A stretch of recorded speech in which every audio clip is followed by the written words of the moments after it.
महात्मा गांधी की हत्या, एक ऐतिहासिक और विचारधारात्मक विश्लेषण। नमस्कार दोस्तों, मैं सद्दाम हुसैन आपका स्वागत करता हूं हमारे इस चैनल IN क्राइम स्टोरीज में। हमारे आज के खास टॉपिक में आज हम बात करेंगे भारत के राष्ट्रपिता महात्मा गांधी की हत्या के बारे में। उनकी हत्या केवल एक व्यक्ति की मौत नहीं थी, बल्कि यह एक विचारधारा पर हमला था। यह घटना भारतीय इतिहास की सबसे दुखद और संवेदनशील घटनाओं में से एक है, जिसने पूरे देश को झकझोर कर रख दिया था। यह कहानी सिर्फ गांधी जी की हत्या तक सीमित नहीं है, बल्कि इसमें आजादी, विभाजन, सांप्रदायिकता और वैचारिक मतभेदों का भी गहरा प्रभाव था। आज हम इस घटना का एक व्यापक विश्लेषण करेंगे। हत्या की पृष्ठभूमि, घटनाक्रम, हत्या के पीछे के कारण, हत्या के प्रभाव और इससे हमें क्या सीखने को मिलता है। तो दोस्तों, आइए इस ऐतिहासिक घटना को विस्तार से समझते हैं। महात्मा गांधी का जन्म 2 अक्टूबर 1969 को पोरबंदर, गुजरात में हुआ था। उनका असली नाम मोहनदास करमचंद गांधी था।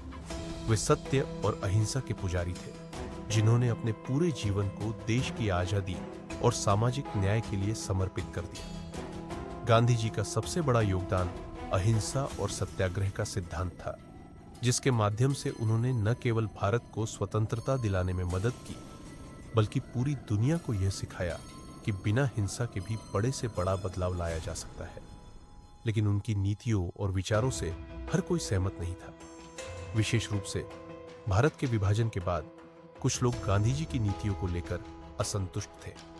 यही असंतोष बाद में उनकी हत्या का कारण बना।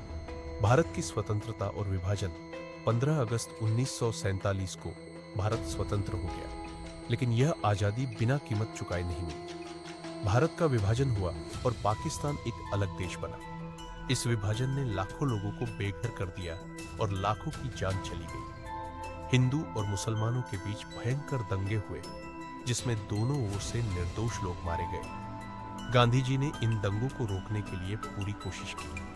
उन्होंने आमरण अनशन किया, जिससे सांप्रदायिक हिंसा में काफी हद तक कमी आई। लेकिन कुछ कट्टरपंथी लोग गांधी जी की इन नीतियों से असंतुष्ट थे।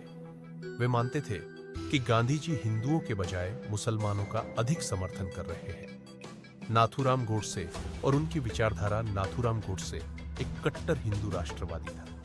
वह हिंदू महासभा और RSS से जुड़ा हुआ था, लेकिन बाद में उसने खुद की विचारधारा बनाई।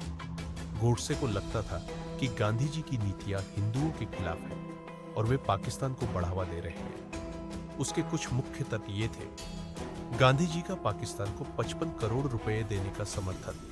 विभाजन के बाद भारत सरकार को पाकिस्तान को 55 करोड़ रुपए देने थे। सरकार इस भुगतान को रोकना चाहती थी, लेकिन गांधी जी ने इसके समर्थन में अनशन किया। गोडसे और उसके साथियों को लगा कि यह राष्ट्र के हित में नहीं है। हिंदू राष्ट्र के विरोधी गांधी जी ने हमेशा हिंदू मुस्लिम एकता की बात की, जिससे कुछ कट्टर हिंदू समूह नाराज थे। गांधी जी की अहिंसा नीति। गोडसे को लगा कि अहिंसा के कारण हिंदू कमजोर हो गए हैं और अपने अधिकारों की रक्षा नहीं कर पा रहे हैं। हत्या की योजना नाथूराम गोडसे और उनके साथियों ने गांधी जी की हत्या की साजिश पहले ही बना ली थी। 20 जनवरी 1948 को उन्होंने पहली बार प्रयास किया, लेकिन वे असफल रहे। फिर 30 जनवरी 1948 को गोडसे ने अंतिम बार गांधी जी पर हमला करने की योजना बनाई। हत्या का दिन 30 जनवरी 1948, यह शुक्रवार का दिन था। रोज की तरह गांधी जी शाम 5 बजे बिड़ला भवन में प्रार्थना के लिए जा रहे थे। उनके साथ उनकी पोतियां आभा गांधी और मनु गांधी थी। 5:17 जब गांधी जी प्रार्थना सभा में प्रवेश कर रहे थे, तभी नाथूराम गोडसे भीड़ में से निकला। उसने गांधी जी के सामने आकर पहले प्रणाम किया और फिर अपनी पिस्तौल बेरेटा M 1934 निकालकर उन पर 3 गोलियां दागी। गांधी जी जमीन पर गिर गए और उनके अंतिम शब्द थे, हे राम।